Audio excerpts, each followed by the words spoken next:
आंकड़े देने से पहले महाकुंभ में मरने वालों के आंकड़े भी दे दें। जिन्होंने सच छिपाया है उनको दंडित किया जाए। अगर अपराध बोध नहीं था तो आंकड़े दबाए, छिपाए और मिटाए क्यों गए हैं? डिजिटल कुंभ करा रहे हैं, वो मृतकों की डिजिट नहीं दे पा रहे हैं। लोग पुण्य कमाने आए थे और अपनों के शव लेकर के गए हैं। भाजपा के राज में ये सनातन परंपरा टूट गई।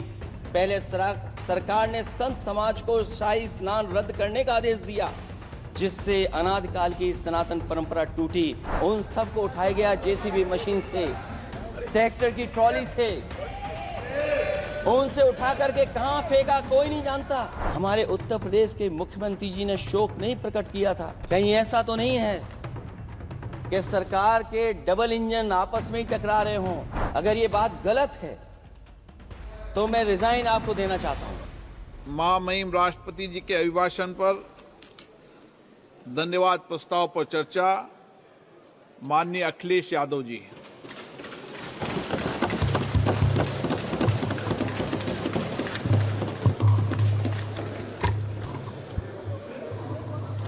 अध्यक्ष महोदय, मैं आपका धन्यवाद देता हूं कि आपने मुझे महामहिम राष्ट्रपति जी के अभिभाषण पे बोलने का मुझे समय दिया है। अध्यक्ष जी, मैं सबसे पहले आपका अभिनंदन एवं अभिवादन करते हुए आग्रह करना चाहूँगा कि मुझे बोलने के लिए जो समय दिया है, मैं उसमें से 2 मिनट का समय महाकुंभ हादसे का शिकार लोगों की आत्मा की शांति के लिए खड़े होकर के मौन रखना चाहूँगा। अगर किसी अन्य को भी सच्चे मन से मृतकों के प्रति सच्चा भाव है तो वो भी हमारे सांसदों के साथ खड़ा होकर के ये मौन श्रद्धांजलि अर्पित कर सकता ये है। माननीय सदस्य अध्यक्ष महोदय, अगली लाइन अध्यक्ष महोदय, ये विषय अध्यक्ष महोदय, आप सीनियर लीडर हैं। अध्यक्ष महोदय, ये अधिकार आपका है। कभी नहीं रही। ये मैंने विषय मेंशन करते हुए भरोसा है इस विषय पर मौन कर दिया था, इसलिए अध्यक्ष का अधिकार है। हाँ, मैं वही अध्यक्ष महोदय, ये जो बात मैं शुरू कर रहा हूं, जहां मैंने मौन 2 मिनट के लिए श्रद्धांजलि की बात की है, ये अधिकार मेरा नहीं है अध्यक्ष महोदय, ये अधिकार आपका है।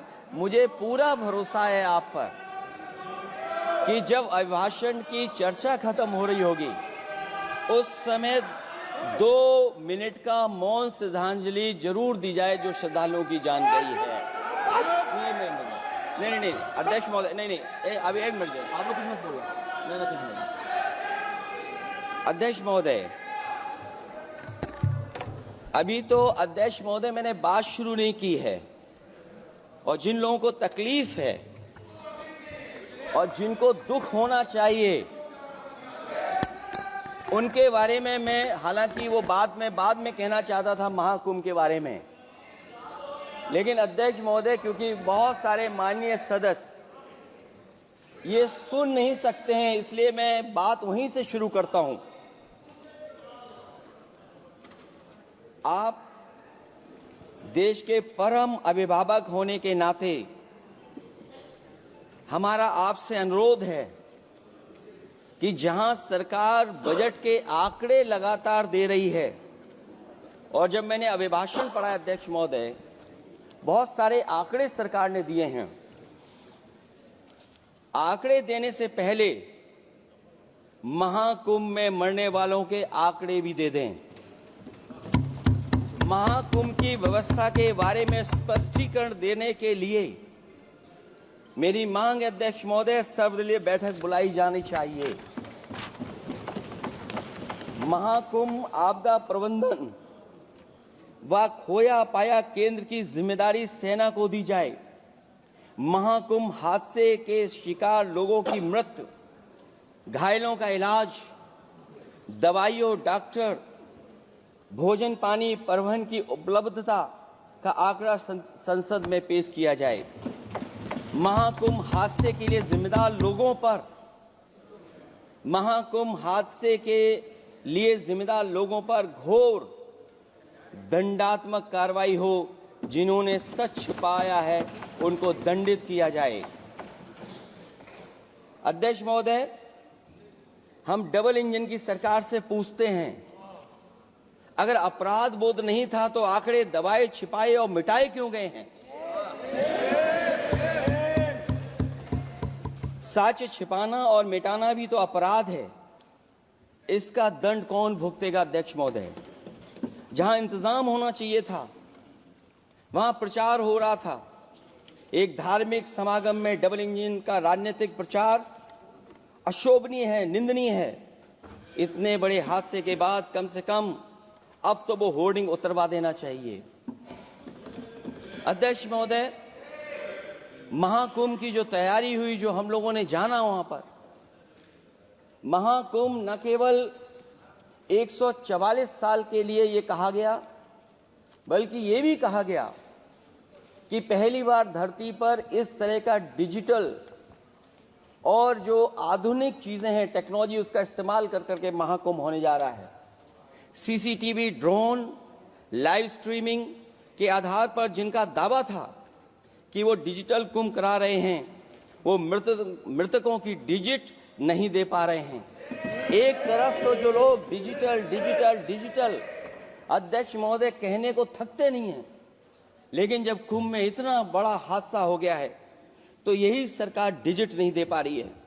हमारे अपने लोग मारे गए हैं, जिसमें परिवार का हर रिश्ता दिवंगत हुआ है। किसी की माता, किसी के पिता, किसी की बहू, किसी की बेटी, किसी का भाई बहन, चाचा चाची। बच्चों के आंकड़े तो अभी तक नदारद हैं।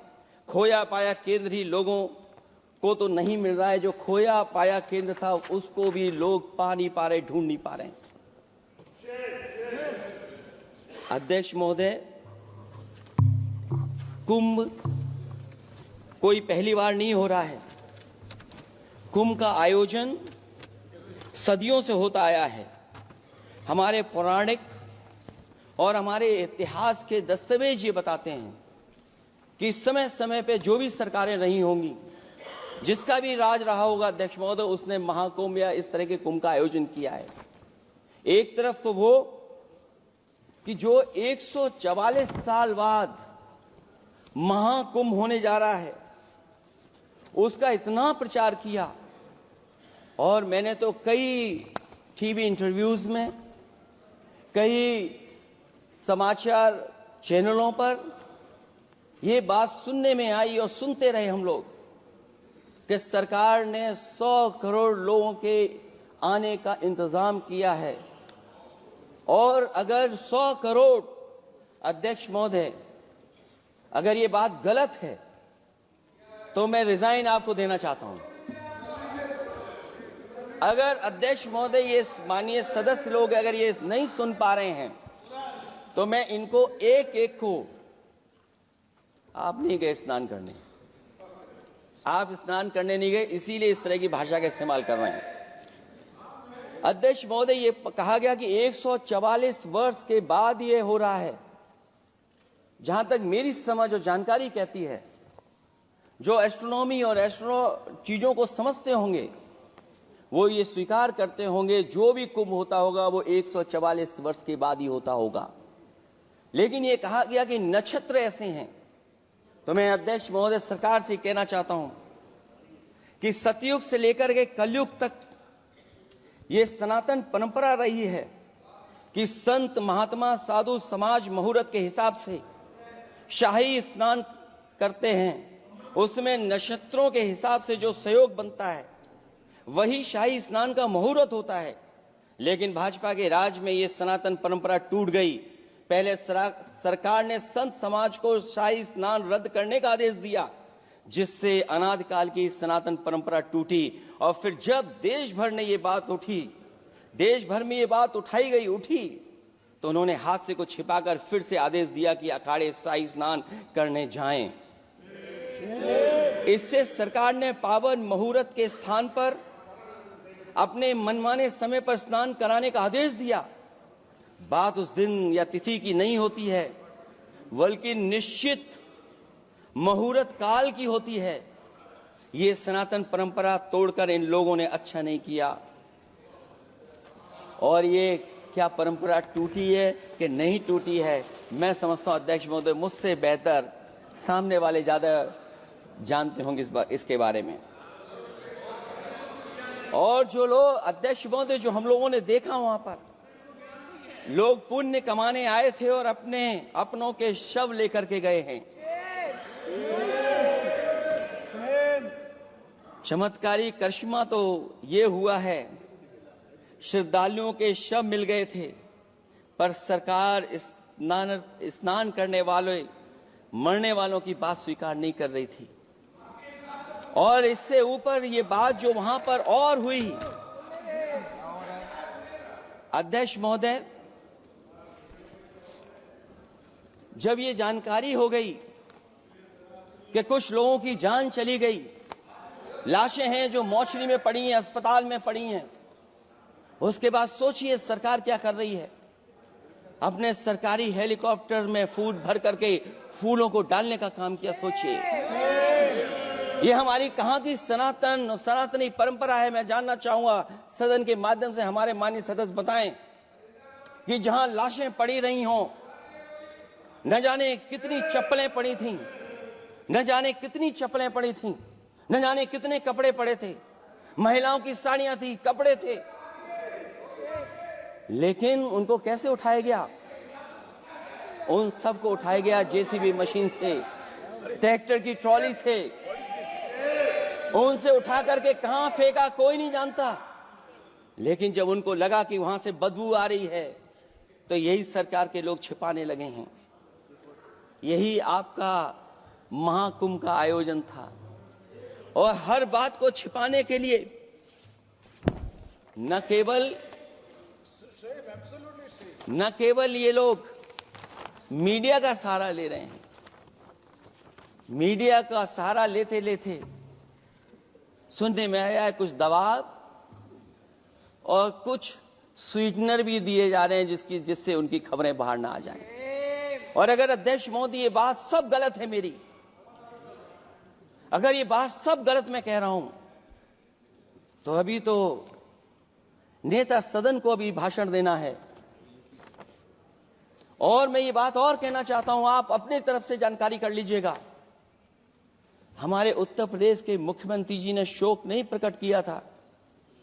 जब देश की राष्ट्रपति और प्रधानमंत्री जी ने शोक प्रकट किया, उसके बाद 17 घंटे बाद सरकार ने स्वीकार किया। अध्यक्ष मोदी, ये वो लोग हैं जो आज भी कोई सच्चाई स्वीकार नहीं कर सकते। इनका रास्ता क्या है मैं नहीं जानता हूं, कहां ले जाना चाहते हैं। लेकिन जब अध्यक्ष महोदय मैंने अभिभाषण पढ़ा है राष्ट्रपति महोदया का, तो वही पुरानी बातें कि 12 करोड़ शौचालय बन गए हैं, 10 करोड़ गैस कनेक्शन हो गए हैं, 80 करोड़ लोगों को राशन दिया जा रहा है, 25 करोड़ लोगों को मिडिल क्लास में शामिल कर दिया गया, न्यू मिडिल क्लास में शामिल कर दिया गया। 80 और 85 को अगर हम जोड़ दें अध्यक्ष महोदय 105 करोड़ हो गए। बच्चों को और जोड़ दें तो सरकार अध्यक्ष महोदय किसके लिए काम कर रही है? किसके लिए काम कर रही है? अगर 80 को राशन दें, 25 को न्यू मिडिल क्लास में जोड़ दें, 105 करोड़ हो गए।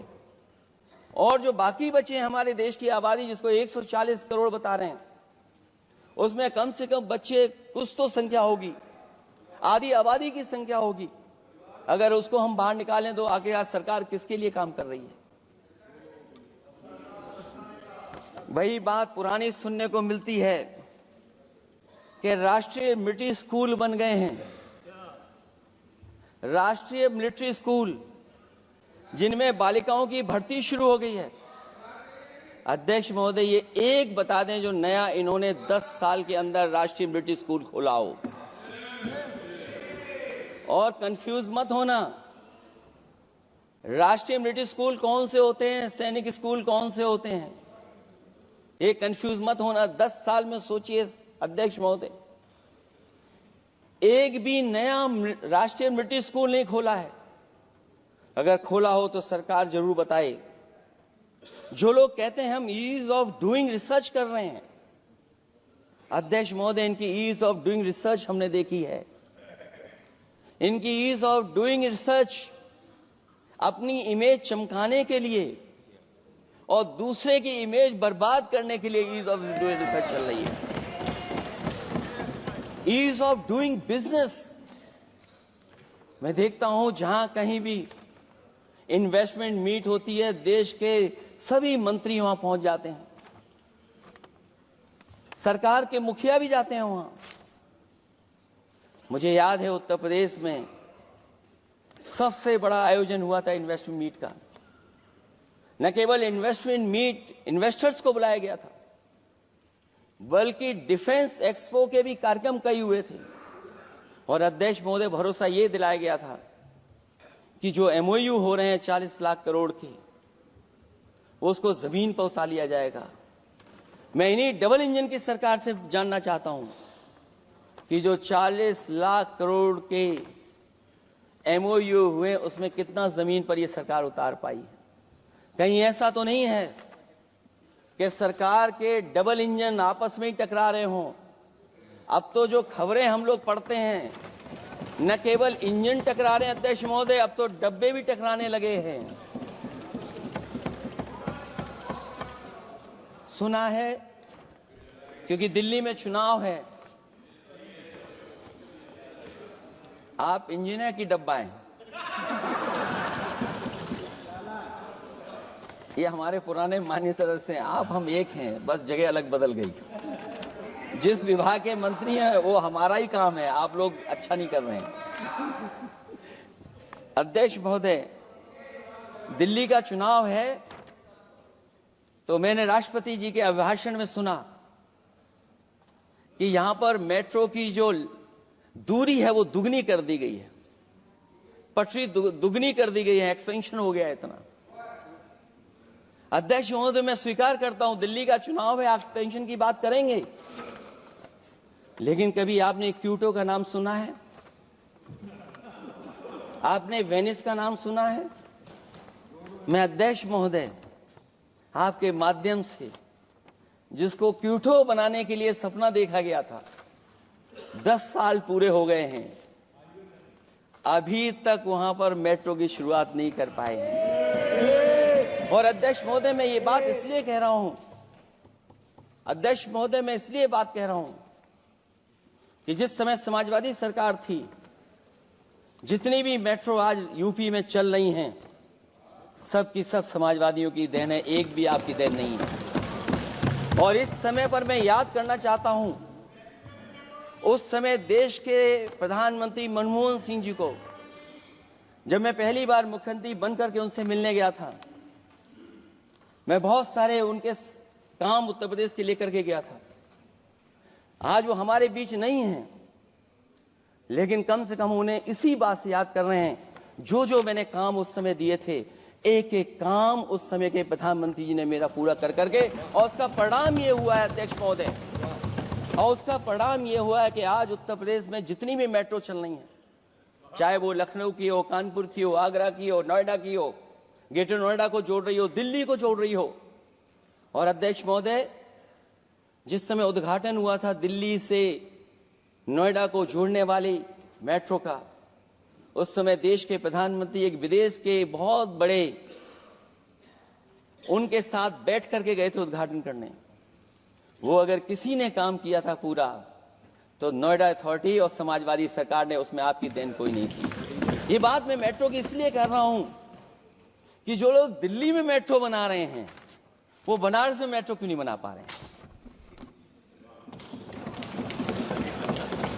और दिल्ली का विकास अपने आप हो जाएगा, बस ये जो भारतीय जनता पार्टी की दिल्ली वाली सरकार है वो हस्तक्षेप करना बंद कर दे। अध्यक्ष महोदय, रिवर लिंकिंग का कार्यक्रम कुछ दिन पहले प्रधानमंत्री जी ने किया। अध्यक्ष महोदय, मैं आपके माध्यम से, जहां किसानों के लिए एक नई चीज आ रही है, जिससे कि न केवल उनकी खेती बाड़ी बल्कि बहुत सा सुधार दिखाई देगा। खेती बाड़ी को भी पानी मिलेगा, पीने का भी पानी होगा। इंटरलिंकिंग पुरानी योजना है, और मुझे याद है जब पहली बार उसका MOU साइन हुआ था, उस समय दोनों प्रदेश के मुख्यमंत्री शामिल थे, लेकिन जब उद्घाटन हुआ है तो दोनों के प्रदेश के मुख्यमंत्री वहां से गायब थे। और वो कारण अगर जानना चाहोगे तो वो कारण भी बता दूंगा अगर आप कहोगे तो। जहां इंटरलिंकिंग हो रही रिवर की, ये अच्छी योजना है। 40,000 करोड़ रुपए आप खर्च करने जा रहे हैं। लाखों लाख जमीन उत्तर प्रदेश और मध्य प्रदेश की सिंचाई के लिए शामिल हो जाएगी, लोगों को पीने का पानी मिलेगा। लेकिन जिनकी जमीन जाएगी उन किसानों को, गरीबों को क्या सरकार मदद कर रही है? लैंड एक्विजिशन मैंने भी की एक समय पर, और मुझे याद है अध्यक्ष महोदय, जब मैंने लैंड एक्विजिशन किया था उसमें भारत का ये लैंड एक्विजिशन एक्ट नहीं आया था। मैंने किसानों से बातचीत की थी और किसानों से समझाया कि ये योजना से, परियोजना से क्या लाभ होने जा रहा है। वहां के किसान तैयार हो गए और उसका परिणाम ये था कि 21 महीने में देश का सबसे बेहतरीन एक्सप्रेसवे और जमीन एक्वायर कर करके हम लोगों ने बना करके दिखा दिया। और जब उद्घाटन हुआ था तो उसमें भारतीय वायुसेना के विमान सुखोई और मिराज को उतार करके हम लोगों ने उद्घाटन किया था उसका। ये बात मैं इसलिए बता रहा हूं, जिस हाईवे पर देश के प्रधानमंत्री उतरे थे और उद्घाटन के बाद प्रधानमंत्री जी के पीछे पीछे कोई चल करके आया था, वो हाईवे भी अगर किसी ने डिजाइन किया था तो समाजवादी सरकार का डिजाइन था, वो भारतीय जनता पार्टी का डिजाइन नहीं था। और अगर इनका डिजाइन होता तो उत्तर प्रदेश में कोई नया हाईवे ऐसा बना करके दिखाएं जिससे हवाई जहाज उतर जाए। नहीं तो मैं मानूंगा कि आप जो कह रहे हैं कि आधुनिक इंफ्रास्ट्रक्चर बनाना चाहते हैं, आपकी परिभाषा क्या है आधुनिक इंफ्रास्ट्रक्चर की? और ये बात में जो इतनी घुमा फिरा के कह रहा हूं, वो बात में लौट करके उसी पे जा रहा हूं अध्यक्ष महोदय। अगर 40,000 करोड़ की योजना बनी है रिवर इंटरलिंकिंग की, तो जिन किसानों की, जिन गरीबों की जमीन जा रही है, उन किसानों को आप सही तरीके से मुआवजा, मदद उनकी क्यों नहीं कर रहे हो आप? अध्यक्ष महोदय, मैं इस अभिभाषण के माध्यम से जब सदन में जवाब आए तो उन किसानों की मदद होनी चाहिए। वो किसानों के पास कुछ नहीं है। उसके बाद आपका जो पैकेज है, आपका पैकेज पता नहीं क्यों कंजूस बनाता है कोई, आपका पैकेज कंजूस बनाता है कोई। कम से कम आपका दिल बड़ा होना चाहिए, और इतना बड़ा दिल हो कि किसान खुशहाली के रास्ते बजाए। आपने किसानों की आय दोगुनी नहीं की, आप आय दोगुनी नहीं कर पाए हैं। कम से कम उन्हें वो मदद करने का काम करें। इसमें अध्यक्ष महोदय, मैं राष्ट्रपति जी के अभिभाषण पर पढ़ रहा था कि सोलर को लेकर के और रूफटॉप सोलर एनर्जी को, स्कीम को लेकर के बहुत बड़ी योजना और कई हजार करोड़ रुपए सरकार खर्च कर रही है। मुझे याद है जब देश के राष्ट्रपति कलाम साहब थे, उन्होंने एक प्रेजेंटेशन किया था सरकार के सामने, और प्रेजेंटेशन के बाद मैंने उनसे निवेदन किया कि अगर ये योजना मैं कर दूं तो आप क्या उद्घाटन करने आएंगे? उन्होंने कहा कि अगर ये आप कार्य योजना लागू कर देंगे तो उद्घाटन करने भी मैं आऊंगा। अध्यक्ष महोदय, उस दिन आंधी तूफान था, टेंट बिल्कुल उड़ गया था। इतना शायद पानी और बिजली का चमकना इतना था कि मैंने खुद रिक्वेस्ट की थी उनसे कि आप मत आइए, फिर कभी हम लोग कार्यक्रम कर लेंगे। लेकिन वो कार्यक्रम में आए, उन्होंने उद्घाटन किया। और अध्यक्ष महोदय, जो लोग कह रहे हैं 40,000 करोड़ की रूफटॉप स्कीम लाए सोलर की, जो मिनी ग्रिड बना करके पूरे के पूरे गांव को हम लोगों ने फ्री बिजली दी थी। फ्री बिजली उनको मिलती थी 24 घंटे, उनकी चक्की चलती थी, उनका सिंचाई का पानी का इंतजाम होता था। जब तक समाजवादी सरकार रही तब तक वो योजना चलती रही, और जैसे ही समाजवादी सरकार गई, इन्हीं के लोगों ने उसका मेंटेनेंस रोक दिया। न केवल उस गांव का जिसका राष्ट्रपति रहे उन्होंने उद्घाटन किया, बल्कि और जितनी भी सोलर की स्कीम चल रही थी, लोहिया आवास में जहां सोलर स्कीम के माध्यम से हम लोग गरीब को सोलर पैनल के माध्यम से उनको बिजली दे रहे थे, फ्री बिजली, उन सब योजनाओं को इन्होंने बंद करने का काम किया है। सोचिए, ये वो लोग हैं जो इंफ्रास्ट्रक्चर बनाना चाहते हैं। अध्यक्ष महोदय, चीन के सवाल को लेकर के कांग्रेस पार्टी के भी कुछ विचार हैं, हमारे भारतीय जनता पार्टी के लोगों के भी विचार हैं। सच्चाई ये सदन और ये देश भी जानता है, एक समय पर हम लोगों ने बहुत लाखों लाख किलोमीटर की जमीन, लाखों लाख एकड़ की जमीन हम लोगों ने खोई, और अब उसी रास्ते पर भारतीय जनता पार्टी चल रही है। अध्यक्ष महोदय, सवाल यह है, जमीन खोने के साथ साथ भारतीय जनता पार्टी स्वीकार नहीं कर रही है कि जमीन चीन ने कब्जा की है। और ये बात अगर हम लोग कह रहे हैं तो जो अखबारों में खबरें निकलती हैं, टीवी पे कभी कभी खबरें आती हैं, अध्यक्ष महोदय सरकार को कहिए कि ऐसे चैनल, ऐसे अखबारों पे एफआईआर लिखा कर उन्हें जेल भेज दो, क्योंकि कुंभ की जो खबर चलाना चाहते थे, कुंभ की जो खबर देना चाहते थे, उन कुछ साथियों पे आपने एफआईआर लिखा दी है। अगर कुंभ पर सच्ची खबर दिखाने वालों पे आप एफआईआर लिखा सकते हैं, तो फिर चीन की खबर, जो खबर चला रहे हैं, उस पर भी आपको एफआईआर लिखानी चाहिए। दूसरा, हमारा एक जाति जनगणना का मसला बहुत पुराना है, ये कोई नया नहीं है। आरक्षण के सवाल पर इस देश में दक्षिण भारत से लेकर के उत्तर भारत में और देश में जगह जगह पर बहुत सारे नेता ऐसे रहे जो आज हमारे बीच नहीं हैं, जिनकी वजह से हम आज उस आंदोलन को आगे ले जा रहे हैं। बाबा साहब भीमराव अम्बेडकर जी का जो संविधान है, उसके तहत जो हमें हक अधिकार मिले हैं, आरक्षण की व्यवस्था है, उस व्यवस्था को और मजबूत बनाने के लिए जाति जनगणना होना चाहिए। उसके पक्ष में अब तो कांग्रेस पार्टी भी है।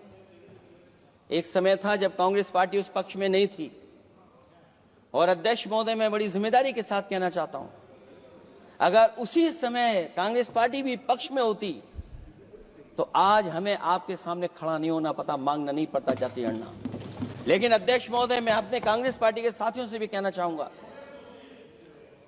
अध्यक्ष महोदय, मैं कांग्रेस पार्टी के साथियों से भी कहना चाहता हूं, हम आपके साथी हैं, और इस मुद्दे पे तो हम आपके साथ और आपके आगे भी चल करके आपका साथ दे देंगे। अब जाति जनगणना को कोई नहीं रोक सकता है। एक दिन ऐसा आएगा अध्यक्ष महोदय, एक दिन ऐसा आएगा, कोई टकरार नहीं है, आपके इंजन जैसे नहीं है, आपका एक इंजन। अध्यक्ष महोदय, ये अध्यक्ष महोदय, हम तो, मुझे कभी कभी ये लगता है कि प्रधानमंत्री जी जितना अपने लोगों को ध्यान दे करके समझाते हैं, इतना ये समझते ही नहीं है। वो अध्यक्ष महोदय, वो सबसे ज्यादा सोशल मीडिया के बारे में जानकारी रखते हैं। आप भी जानकारी रखा करो। अगर आप जानकारी रखोगे तो आपको सच्चाई पता लग जाएगी। एक इंजन ने नमस्कार नहीं किया था दूसरे इंजन को, अगर याद हो तो पता कर लें। और ये बात अगर छिपी हुई हो, ऑनरेबल मेंबर, अध्यक्ष महोदय, अभी तो मैंने शुरू नहीं किया, मेरा लिखा हुआ बहुत लंबा है। कंक्लूड करें, आप समाप्त करें प्लीज। और अध्यक्ष महोदय, एक सवाल और बड़ा उठा है, नौकरी को लेकर के, रोजगार को लेकर के, और हमारे भारत की जो मैन्युफैक्चरिंग सेक्टर है उसको बढ़ावा कैसे दिया जाए। चीन जैसा देश केवल एक पे हमला नहीं कर रहा है अध्यक्ष महोदय, आपकी जमीन भी छीन रहा है और आपका बाजार भी छीन रहा है। और ये बात अगर गलत हो तो सरकार हमें बताए, वो आंकड़े दे। अगर कांग्रेस पार्टी का रास्ता था तो आपका रास्ता कांग्रेस पार्टी का क्यों है? अगर कांग्रेस पार्टी का वो रास्ता था तो आपका रास्ता क्यों है वो? मैं तो जानता हूं जिस दिन उनके सहयोगी साथी समझ लेंगे, वो भी साथ छोड़ जाएंगे। दूसरा जो सवाल कहा गया है अध्यक्ष महोदय, जिस समय बाजार खोला गया, जिस समय हमारा व्यापार के लिए पूरा बाजार खोल दिया, हमसे ज्यादा वित्त को समझने वाले इकोनॉमिस्ट और बहुत सारे जानकार लोग, वो मुझसे बेहतर समझते होंगे, लेकिन मैं ये बात समझता हूं कि जिस समय बाजार खोला गया उस समय ध्यान उतना हमारे देश की अर्थव्यवस्था पर नहीं रखा गया। अगर उसी समय पर मैन्युफैक्चरिंग सेक्टर को जिस जिम्मेदारी से रखना चाहिए था नहीं रखा गया।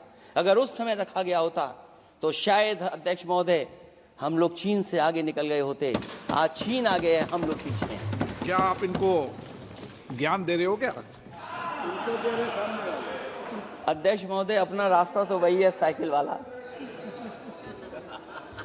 इसलिए अध्यक्ष महोदय अगर मेरा समय है अभी, क्योंकि मैं बहुत कुछ लेकर के आऊं। और जहां तक इंफ्रास्ट्रक्चर की बात है, आप कहते हैं कि देश का आधुनिक इंफ्रास्ट्रक्चर बनेगा, न केवल उसके नागरिकों को एक बेहतर जीवन देश की नई पहचान देता है, बल्कि देश को एक नया आत्मविश्वास भी देता है। अरे अगर ये बात सच है तो अध्यक्ष महोदय मैं वो बात कहना चाहता हूं कि 2022 के चुनाव से पहले एक बुंदेलखंड एक्सप्रेस वे बनाया गया था, और जिसकी तैयारी को लेकर के देश के प्रधानमंत्री जी गए थे। कितनी सजावट हुई थी, कितनी तैयारी हुई थी। जो हमारे बुंदेलखंड के साथी माननीय सदस्य चलते होंगे बुंदेलखंड के एक्सप्रेस वे पर, वो जानते होंगे। प्रधानमंत्री जी उद्घाटन करके गए, पानी बरस गया, बुंदेलखंड बह गया, एक्सप्रेस वे बह गया। और सोचिए अध्यक्ष महोदय, कब उद्घाटन किया था आपने? 22 में, और आज भी मेंटेनेंस चल रहा है उसमें। 22 के बाद से आज तक भी मेंटेनेंस चल रहा है। और कहीं अगर आपने जो गाड़ियां बाजार में ला दी हैं, जो बाजार में आजकल अध्यक्ष महोदय जो गाड़ियां आ गई हैं, अगर वो कहीं अपनी रफ्तार से चलेंगी तो या तो पेट दर्द होगा या कमर का दर्द होगा। दोनों में से एक के लिए तो इलाज जाना ही पड़ेगा। और वो कितने हजार करोड़ का बना? 14,000 करोड़ का। इसी तरह गोरखपुर लिंक एक्सप्रेसवे यूपी में 91 किलोमीटर। जो हमारे रोड की जानकारी रखते होंगे, एनएचआई की जानकारी रखते होंगे, वो जानते होंगे कि गोरखपुर लिंक जो 2022 में शुरू हो जाना चाहिए था, वो अभी तक शुरू नहीं हो पाया। वो 91 किलोमीटर का 7,283 करोड़ का बन रहा है। जो पूर्वांचल एक्सप्रेस वे, कभी समाजवादी सरकार ने उसको डिजाइन किया, उसको सब कुछ आगे बढ़ाया, वो 340 किलोमीटर का 22,000 करोड़ के लगभग का बना है।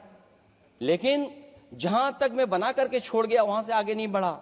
और अगर वो बढ़ गया होता तो बिहार और बंगाल के लोगों के लिए बहुत रास्ता आसान हो जाता।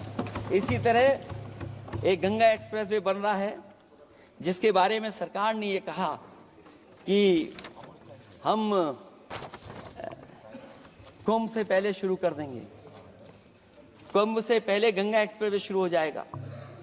अध्यक्ष महोदय वो नहीं शुरू हो पाया। मुझे लगता है जिस रफ्तार से वो काम हो रहा है, अगला जब अर्ध कुंभ आएगा तब तक ही बन पाएगा वो। ये बातें मैं इसलिए बोल रहा हूं अध्यक्ष महोदय, क्योंकि यूपी को बिहार को दे दिया, हमें कोई तकलीफ नहीं है। बिहार भी तरक्की करे, हम भी साथ देंगे बिहार का, कोई तकलीफ नहीं है। लेकिन यूपी में अगर कोई भी एक भारत सरकार के एनएचआई का एक्सप्रेस वे आया हो तो बता दे। एक भी कोई एक्सप्रेस वे दिया हो तब, जब देश के प्रधानमंत्री को 2 बार और नहीं तीसरी बार भी मौका दिया उत्तर प्रदेश में। मैं अध्यक्ष महोदय आपका इशारा समझ रहा हूं। बाकी अध्यक्ष महोदय भाषण में अब बजट पे पढ़ दूंगा। मेरा बाकी भाषण बजट में होगा। मैं अपना भाषण खत्म करते हुए केवल इतना कहना चाहता हूं, मैं जो मेरे सुझाव आए हैं उन सुझावों को शामिल करे सरकार, और केवल प्रचार में न रहे सरकार।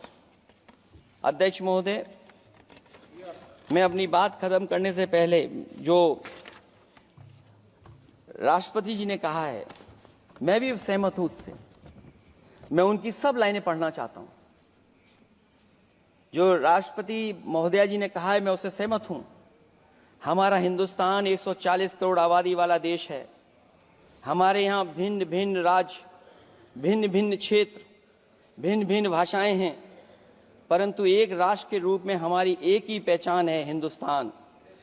और हमारा एक ही संकल्प है, एक ही लक्ष्य है, विकसित हिंदुस्तान। आने वाले वर्षों में देश को विकसित राष्ट्र बनाने के लिए हम सभी दृढ़ संकल्पित हैं। इस संकल्प में देश के शहीदों की प्रेरणाएं हैं, पूज्य बापू के मानवीय आदर्श हैं और सरदार पटेल जैसी मां भारती की संतान द्वारा हमें दिलाई गई एकता की शपथ है। हमें इन प्रेरणाओं को आगे रखते हुए एकता के इस समर्थ विकसित हिंदुस्तान के संकल्प को पूर्ण करना है। आइए हम एक बार फिर एकता के संकल्प को दोहराएं और हिंदुस्तान के सपनों को पूरा करने के लिए कटिबद्ध हों। जब हम साथ मिलकर बढ़ेंगे तो हमारी भावी पीढ़ियां 2047 में अवश्य विकसित, सशक्त, समर्थ, समृद्ध, सोशलिस्ट, सेकुलर, डेमोक्रेटिक हिंदुस्तान देखेगी। मैं इतनी ही बात कहते हुआ, क्योंकि 10 बजट आपने पेश किए हैं, वो आप समझ गए होंगे, आप समझ गए बात को जो मैं कह रहा हूं। अध्यक्ष महोदय, जो बात मैं कह रहा हूं वो बात वहां तक पहुंच गई है। उनके चेहरे बता रहे हैं कि बात वो पहुंच गई है। और मैं अपने अंत में बस यही कहूंगा, क्योंकि 10 बजट के बाद ये अभिभाषण सुन रहे हैं हम लोग, 11वां बजट आ गया है। बजट हो ऐसा जिसमें सबके लिए उम्मीदें हों, समृद्धि की दिवाली और खुशियों की ईद हो। बहुत बहुत धन्यवाद अध्यक्ष महोदय, मैं आपका धन्यवाद देता हूं और सभी माननीय सदस्यों का जिन्होंने सुनने का काम किया। बहुत धन्यवाद।